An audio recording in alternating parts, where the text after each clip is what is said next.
Nina bezulu edumeni ngahlomile kwakhangela amankengane nazi indaba ze1KZNTV ifundele uphilano kaCebe khulu sanibonani. Nazi indaba kwezona ehamba phambili namuhla.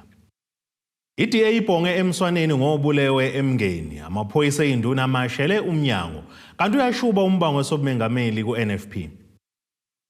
Sanemukelane nabakambhombosho omnyama kwindaba ze1KZNTV.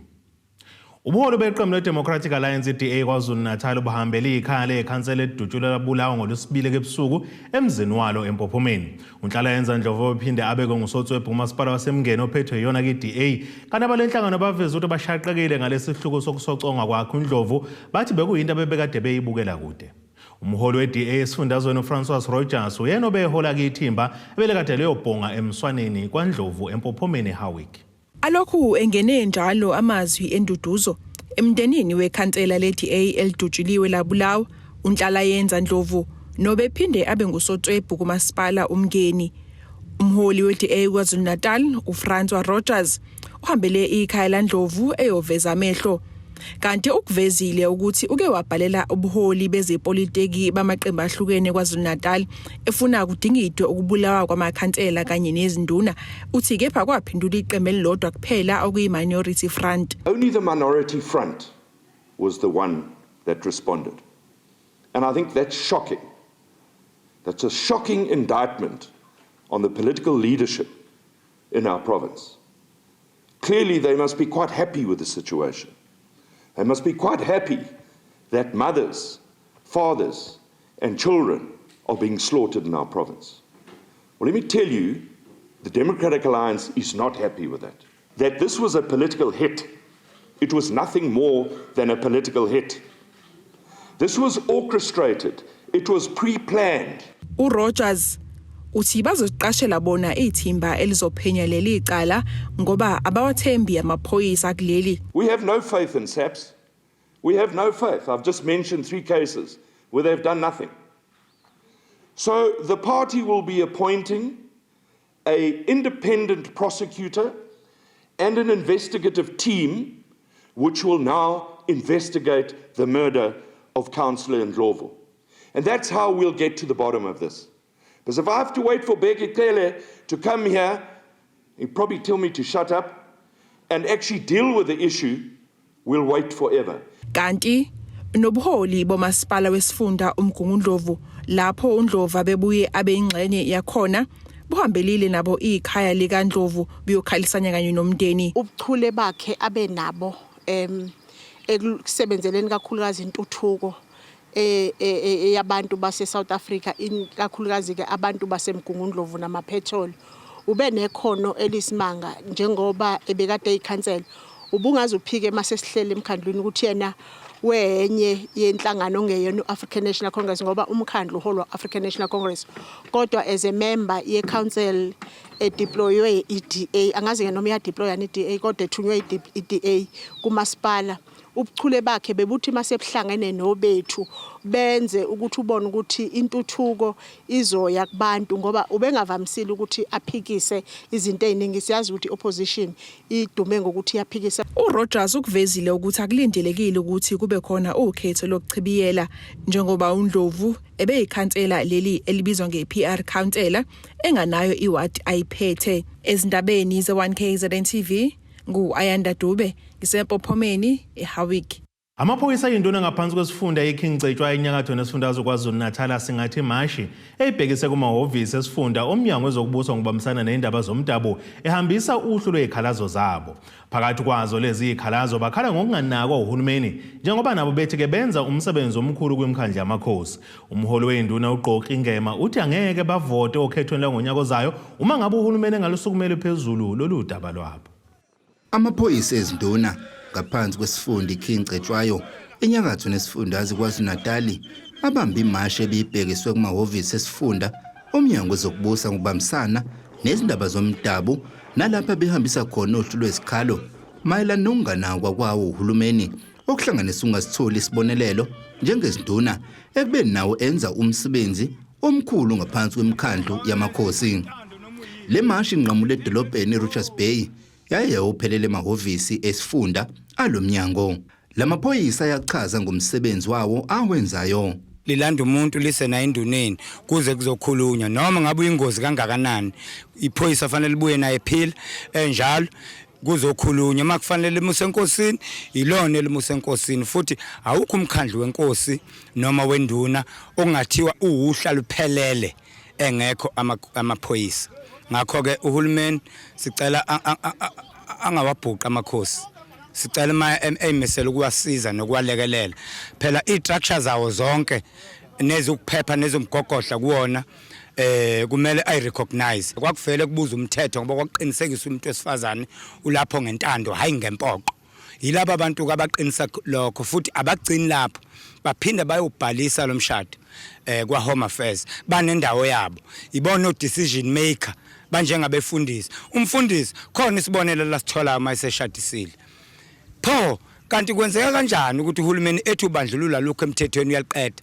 kodwa ayiphikise yena abuye kwezomdabu ezobandlulula khetha iphele emasini lamaphoyisa esinduna ingxenye yabaholi bomdabu aveze ukuthi angeke avote uma uhulumeni wesifundazwe kwaZulu-Natal engawabhekeleli kulezi inkinga akhala ngazo zokuthi nawakwazi ukuthola isibonelelo sikahulumeni nabangani bethu nabo bonke abeswalana nathi nenhlangano ezimele zamasonto ngezani asivimbi lutho kodwa sithi siyovota mzukwane uhulumeni okhona njengamanje wesakithi wakwaZulu-Natal wezokubusa nokubambisana wazositshela ukuthi kanti thina singobani siphila kuyiliphiswe labaholi bomdabu banika uhulumeni izinsuku ezizikhombisa ubaphendule kwizikhalo abanazo zokushawa kwabindiva uma benesikhalo simnikeza only 7 days to respond but isexwayiso ngithi wash out hulumeni abantu laba akekho uhulumeni ongabathanda abantu bakhe kodwa sikubona ungabathandi hulumeni okhona njengamanje uma ukwazi ukubahlukanisa kube khona obabonelela kube khona ongababoneleli siyakuonisha singamaphoyisa omdabu ngobuningi bethu sithi asikhululekile thina sisesweni laseGibhithe izwe likaFaro ngakho ke ngeke sivotele iKenani sibe siseGibhithe siyovota msukane kwanohulumeni waseGibhithe uyigqila ngoba thina sisebenza without thank you imizamo yokuthola ukuphawula kumnyango wezindaba zokubusa ngokubambisana nezindaba zomdabu ayizange iphumelele kwaze kwashaya isikhathi sokuya emoyeni ezindabeni ze1KZNTV kubikuthi abantu maphumulo eRichards Bay Laba bagaqele sokuba ngumengameli weqembu leNational Freedom Party NFP bathi sebekulungela ukungenela lomjaho futhi sebezamukela iziphakamiso zabalandeli. Ivan Pants noZandile Myeni baveze lokhu kwingxoxo ekhethekile abebenawo neziko leindaba eThekwini kwaZulu-Natal. Umyeni okwaba ngunobhala kwesifundazwe iKwaZulu-Natal nophinda bengusekela meya eThekwini uthi uyena ubone kubalekile ukuphakanyiswa kwegama lakhe futhi uzimisela ukuthi noma esithatha lesi sikhundla asebenzisane nabo leli qembu ukuze nezinkinga bekade zikhona zikwazi ukulawuleka. Ngingathi ngikulungele ngoba ngiunderstand ukuthi any leadership role it's not about you but it's about having a vision and having abantu abazobe beku driver leyo vision ukuthi yenzeke. NFP ngesikhathi iqala isisekelo sayo kwi democracy. That's why sinesiqubulo ku NFP sithi amandla kubantu, meaning whether you are a president or deputy president nobhala or any other senior position, you are leading with the collective. So ngina confidence ethi even amalunga eNational Freedom Party abaholi abanye abaqokiwe are capable leaders abazokwazi ukuthi bayidrive iorganization up to the level la late president wethu uvisit kaMagwaza Msibi ayefisa ukuthi ibe khona. Ubhantu kungomunye igama lakhe elivela njengogaqele esobumengamelo leli qembu uthi kukaningi abantu bemnxenxa ngakho uyakholwa ukuthi seyisikhathi sokuthi asihloniphe isifiso sabalandeli baleli qembu. Then I accepted the nomination, signed, did everything. For me it's an honor, it's a privilege. NFP is my baby. And I would like to see NFP grow and occupy a serious political space, and the vision and the purpose that we started the organization, Fanele Affairs. We have to get our people out of poverty. Everyone is saying the right thing, but does totally opposite. Sitting organization, miti we want to do this, then let us do it. Muhamba manje mgwaqeni la eThekwini akukho la ngakolobha khona baclean abasekutshana because next is elections. So we don't want that as South Africans, and if he doesn't believe that fanele siza abantu bakithi ngoba sekuyiwe igetheni. Womabili lamalungu athazimisele ekutheni njengoba kubhekwe kona lenkomfa kube nokuthula kuze kube yadlula. Ingqongqothela yayo lenhlangano ilindeleke iqale ngomhla ka-15 kuya ku-17 kuyona lenyanga. Kuteboho Sibisi wezindaba ze1KZNTV ku-Channel 261 ngiseThekwini. Njengamzamo yokuhlinzeka laba abakhahlanyezwa izikhukhula ngonyaka owedlule ngezindlu zokuhlala, uNgqongqoshe woMnyango wezokuhlaliswa kwabantu KwaZulu-Natal uSipho KK Nkosi uhloleke indawo ezihlonzwa njengalezi ezosetshenziselwa ukwakhela laba izindlu. Ekhuluma neziko lezindaba uNkosi uveza ukuthi nakuba kukhona umhlaba osube nokuphazamiseka ngenxa abantu abazithathele wona ngokungekho emthethweni, kepha bona njengohulumeni kangeke bakuvumele lokhu kuba ke kubambezele lolu hlelo. Seliqalile uhlelo lomnyango wezokuhlaliswa kwabantu esifundazweni KwaZulu-Natal lokuhlola imhlaba owayihlonza njengezosetshenziswa ukwakha izindlu zalabo abakhahlanyezwa izikhukhula zangonyaka owedlule. Ekhuluma neziko lezindaba uNgqongqoshe lomnyango uvezeke ukuthi bakwazile ukuphuthumisa eminye imicikilisho kweminye yalemhlaba okuzolekelela ukuba ke kusheshe kuqalwe ukwakhiwa. Sifuna ukuvakashela amaningi ifungeke siwaqede wonke ama-site lesihlale sikhuluma ngawo ukuthi umhlaba esizokwakhela khona abantu affectwa ikhukhula zika 2022 ngo-April. So ke silake njengamanje sikwenye ama-site okuthiwa i-Cotton Lands okuyikona ukuthi abantu bakule ndawo liVerelem namaphethelo aba-affectwa ikhukhula ikuphi la sobakhela khona, ngoba siwuhulumeni asifuna abantu kubasusa ezihlobeni zabo nasendaweni abayijwayele. Yingakho ke sizobakhela la sayuthola umhlaba ngenhlanhla ubukade uphethwe i-sister department yethu yaka Public Works yawutransfera ke to Department of Human Settlements. Ngokuplana kwethu sicabanga ukuthi wonke ama-processes sizobe siwaqedile kufanele ngaba sithatha u3 years sizobe siwaqedile ngicishe ngoFebruary ngonyaka ozayo.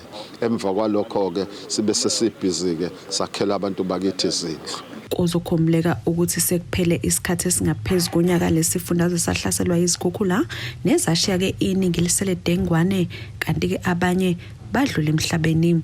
Abanye balaba babekwa ke emafletini kanye nakwezinye indawo ukufihla ikhanda. Lo mnyango ubulokho ke ukuveza ukuthi ke ibalelwa kwi-13 imhlaba abayihlonzile, kepha namuhla lo Ngqongqoshe udaluleke ukuthi kukhona osunombango. Sifuna nje ukuqala ngendaba yombango wokumhlaba nje. Lokhu khona kuleli plaza lapha nebekade sesilithathile sifuna ukwakhela lemndeni u150. Kodwa kokunye kulela plaza okuyinkinga sithola ukuthi khona abantu asebe-invadile lo mhlaba bazokwakha kuwona. Yingakho ke singafuni ngoba kunama processes amaningi eviction na yonke into. Athi asishiye phansi lo mhlaba lo sizobakhela la vese laba abantu abavese kuseduze nala. So ikona ke inkinga. Bese kuba osomabhizinisi laba abasuke befuna ukuzo subcontractor njengohlelo lukahulumeni. Abaningi babo boke bangaqondi ukuthi akubalekile ukuthi uzomisa iproject. Kune process my project isilokho iyenziwe ukuthi wena funeka ni subcontractor, hayi lokho ukuthi wena uzongena ngodli, ayikho leyo nto leyo. Le ndawo ingama-hectare ayisithupha ongalinganiswa nezinkundla zezemidlalo eziyisithupha, kanti kuzokwakhiwa izindlu ezibalelwa ngaphezulu kwama400. Ukusetshenzwa kwenkwali la okuseduze kwesite angeke kuyiphazamise lezi zinto esifuna ukuzakha. Zikhona inhlelo zokucwaninga esizenzayo ngaphambi isiqale, so sizenzile ziyakhombisa ukuthi hayi akuyona into engafanele sikhathazeke ngayo. Okuncanyanyana nje mhlawumbe ngase kube inkinga nyane engeyona enkulu umsinjwanyana ngoba vele i-industry, but akuyona into engayenza ukuthi ungabe saqhubeka i-development. I-site njengoba ila iqala ngapha emva kwethu njengoba ibona ishone le la ngeke kwenziwe lutho la, so kunale distance ezobe phakathi kwa lo msebenzi owenziwa la nezindlu, and lo msebenzi owenziwa la uba nesikhathi ubekele sona ngoba izowaphelela inkwala mhlawumbe after 5 years bese beyamuva futhi. So akuyona le mining ngenyakazisa umhlaba engenza ukuthi crack izindlu into enjengaleyo, so i-safe ayinankinga ya. Ukwakhiwa kwalezi zindlu kuzophinde kuhlomuliseke nabahlwempu njengoba bekhona ke abayophinde bafakwe kuzona. Ezindabeni ze-1KZNTV kube uNtombi khona Mvubu ngiseThekwini. Ake sithi shelele itolo nenebeselo sobuye sibuye futhi nezinye zeindaba.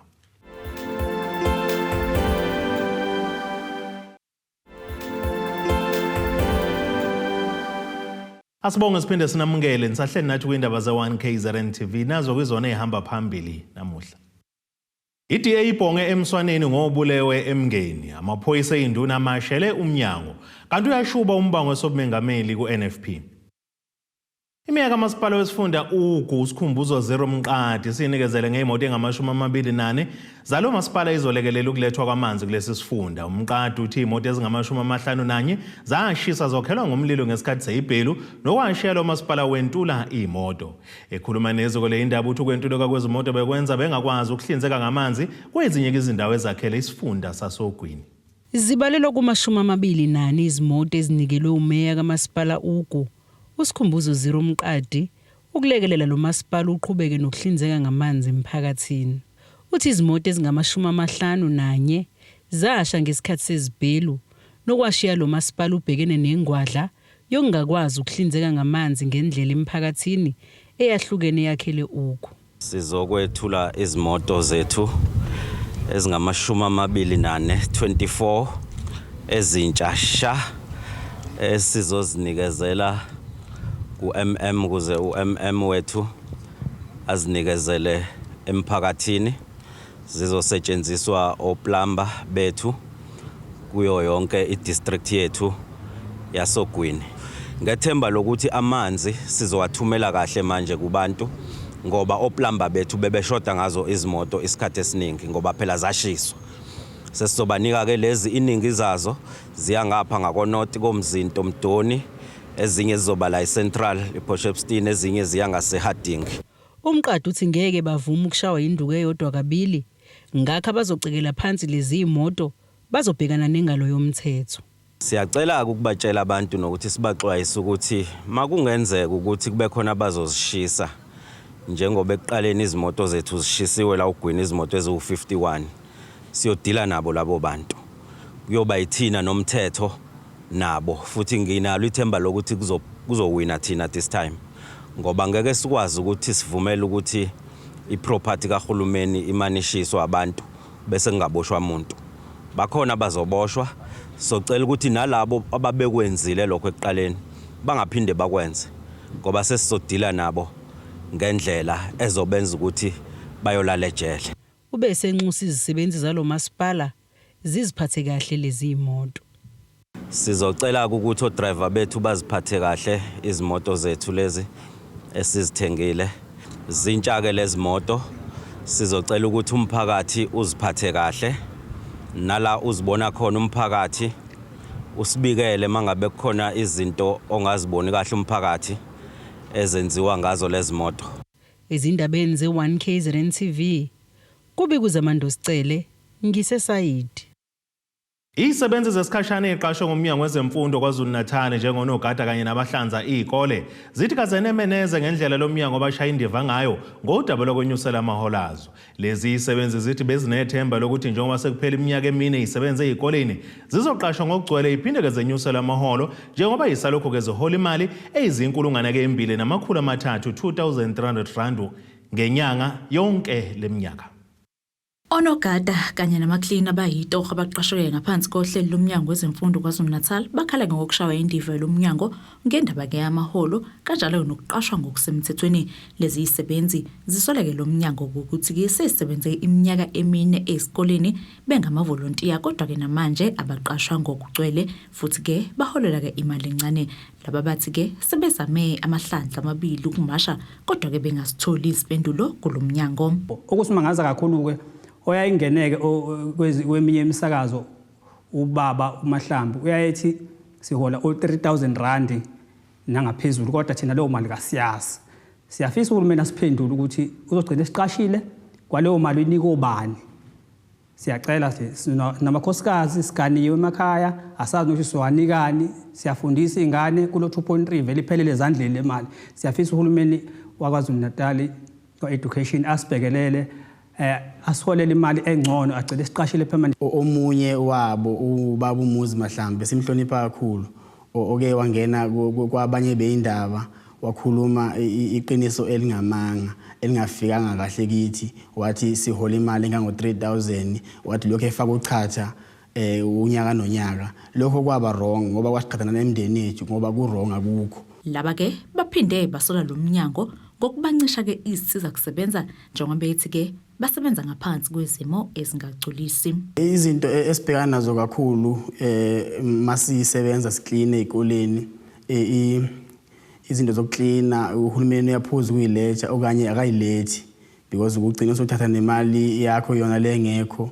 usuthenga insipho uwazi uklini kakhulu indawo efana nama toilet awuwazi ukungayiklini makuthiwe zikline enekugcineni kwakhona kubukeka wena abazali nomphakathi kanye nezingane zibuka wena oyiklina ukuthi awulokhuzile awuklinanga kahle ekubeni uhulumeni kuyena akafeyila usinikeza izinto zokusebenza insiza kusebenza even ama gloves asinawo sibamba ngezandla zethu konke ososifica kusema toilet sikubamba ngezandla zethu ngenhloso yokuthi sibheke ukuthi uhulumeni ngelinye ilanga uyosicabangela mangizokhumbula kahle ngeCovid sisebenzile from iCovid iqala kwaziwa ukuthi iCovid yaphela othisha omkhulu bebesithembisa bethi mhlawumbe uhulumeni uzokhona usinikeza khona asizeni silekelele ngeCovid kwaziwa ukuthi yaphela iCovid kwase kusicacela ukuthi uhulumeni ubesebenzisa amandla ethu ngokuthi mhlambe igcine izingane zakhe zi right then. Umnyango ke ube ususiphendulela kulezi zinsolo waphika zonke lezi zinto abayikhulumayo wathi ke azizilona iqiniso. Bakhala ngalo ama volunteer ngoba babona abasebenzi bomnyango bama volunteer and banikwa i-stipend. I-stipend asinayo ke ukuthi sine increment abanye mabe increase wele imiholo yabo nani ngoba kusuke negotiate. Stipend is depend on the availability of funds ukuthi bese kuthi ufake uchathama ukuthi unayo imali enye obuye wayithola. Kodwa ke sadila nalo ndaba basimashela basinika memorandum sakwazi nokuphendula kuyona memorandum yawo. Akulona iqiniso ukuthi sake sakazweni sathi behola 3000 bani sasingeke sisho into engekho ukuthi bese sikhuluma emsakazweni kade sasiclarify nalo. Lesigezi indaba zo1KZNTV nginguSambuliswe Nqulunga ngiseRichards Bay.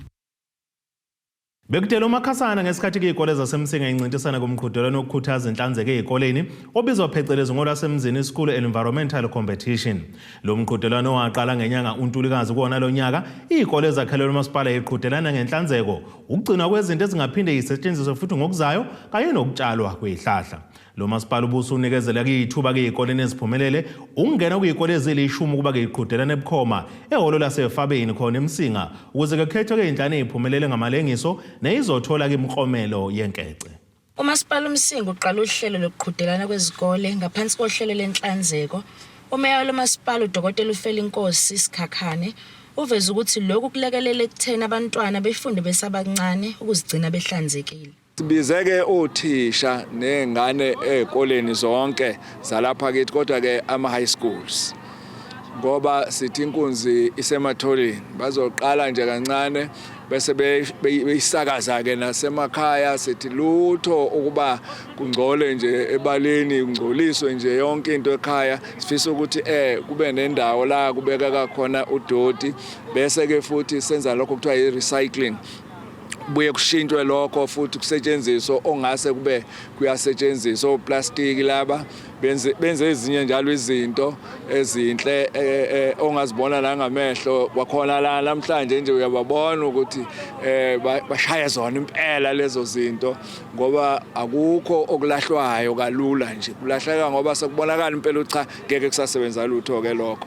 bese kube kuyalahlwa ke lokho. Uphinde waveza ukuthi lezi izikole zizophinda zithola inkece ezobalekelela ezikoleni. Number 1 nje uzophuma la ephethe imali engengaphansi ka 20000 kuze ke njalo kwehleke njalo ngenamba lezo abazosithola ukuze bakwazi ukusizakala ngezidingo zabo ke manje zasesikoleni ngoba ubona nje kugcwele othisha la ngibonile khona nanomhlolo omkhulu wendawo namakhansela khona la ukuba sizokhuthaza nje inhloso yethu enkulu ukukhuthaza nje ukuthi hayi asibe namanono sizinakelele impilo yethu ihlale ihlanzekile njalo. Kanti umnyango wezemfundo ulithathele phezulu lolu hlelo njengoba likhuthaza abafundi ngokuzinakekela. Benzi omuhle ukusebenza ngokubambisana phakathi kamasipala nomnyango wezemfundo ikakhulukazi ohlelweni olithinta inhlanzeko ukugqugquzela ukuhlanzeka kwemvelo. Sakuthathela phezulu siwumnyango wezemfundo ngoba sifisa ukuthi abantwana lokho abakufunda esikoleni bakwazi ukuhlanganisa nempilo ephilwayo ngaphandle. Sabuka kuyiqhaza elihle kumasipala ukuba athi mayezolekelela ukusebenza kwesikole sikwazi ukuthi abantwana kube ne-meaning lokho abakufunda esikoleni bakwazi ukubona practically.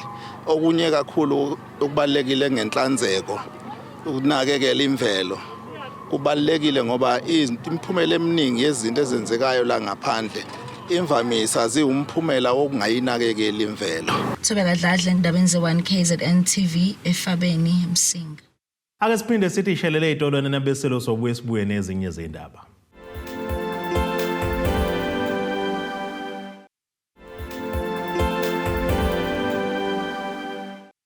Nina bendlova namandla sibonge siphinde sinamukele nje ukuthi nisahleli nathi kwindaba ze1KZNTV nazo kuyizona ndaba ehamba phambili namuhla. IDA ibhonge emswaneni ngobulewe emngeni amaphoyisa eyinduna Amashele UMNYANGO kanti uyashuba umbango wesobumengameli ku-NFP. Ake sibheke engosini yezomnotho.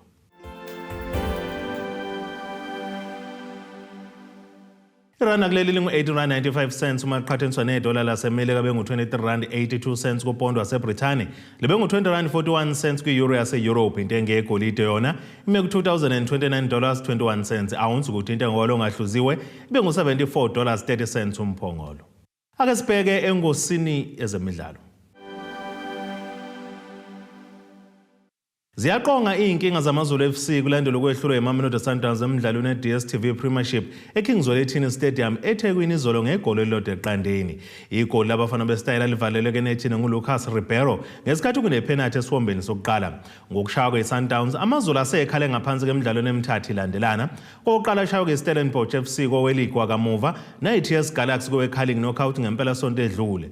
Ukwehlulwa kweKosuthu kulahlekiseleke ngethuba lokweqa kwenqwaba yamaqembu kulokho liyongena kwi-top 8. Tusahlezi endaweni ye-12 ngamaphuzu ale-15 emva kwemidlalo eli-13. Usuthu ke lusengcupheni kwehlela endaweni ye-13 uma ngabe iRoyal AM ingehlula iRichards Bay eMgungundlovu ngempela sonto. Ake sibheke naso isimo sezulu esingalindeleka.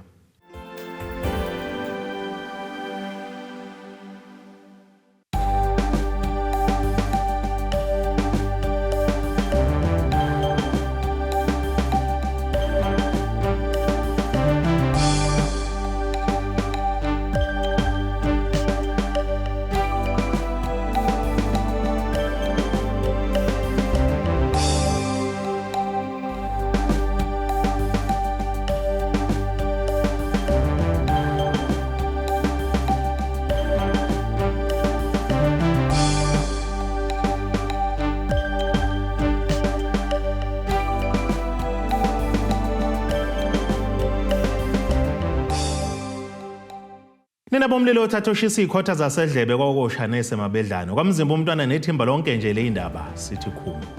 Abethuli bethu bezindaba baxhaswe iThulis Bayview Bridal. Ungabashayela kulezi zinombolo ezivelile.